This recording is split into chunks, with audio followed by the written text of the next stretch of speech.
तो हमने कुछ देर पहले प्रिविलेज की बात करी, फिर देयर आर सम पीपल जहाँ 10 हो गए 10 पॉइंट प्रिविलेज सेक्शन में आ जाएंगे।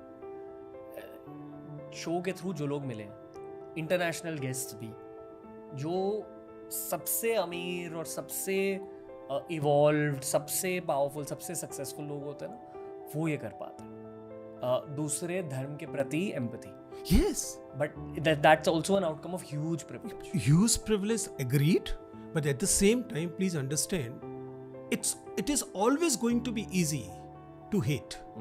नफरत करना सबसे आसान होगा।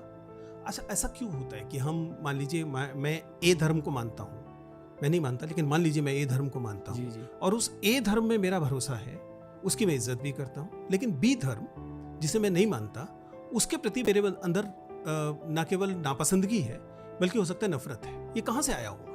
ये इस बात से आया होगा, मोस्टली इस बात से आया होगा क्योंकि या तो मुझे ये बताया गया कि ए से मोहब्बत करने की शर्त है कि तुम ए के अलावा सबसे नापसंदगी या नफरत करो, या तो मुझे ये बताया गया हो सकता है किसी धर्म में किया जाता हो, या फिर मैं बी को जानता ही नहीं, अपरिचय है।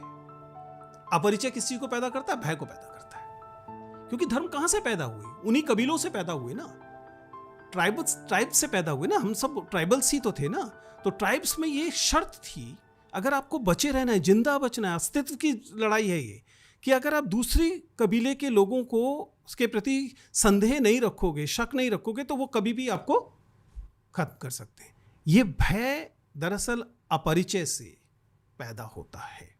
अगर आप बहुत मेहनत करें, अगर आप बहुत कॉन्शियसली कोशिश करें, तो संभव है कि आप सबसे बराबर दूरी पा लें। बट अधिकांश मामलों में आप एक के प्रति लगाव रखते हैं और दुर्भाग्य से बाकी सबके प्रति अलगाव पैदा हो जाता है।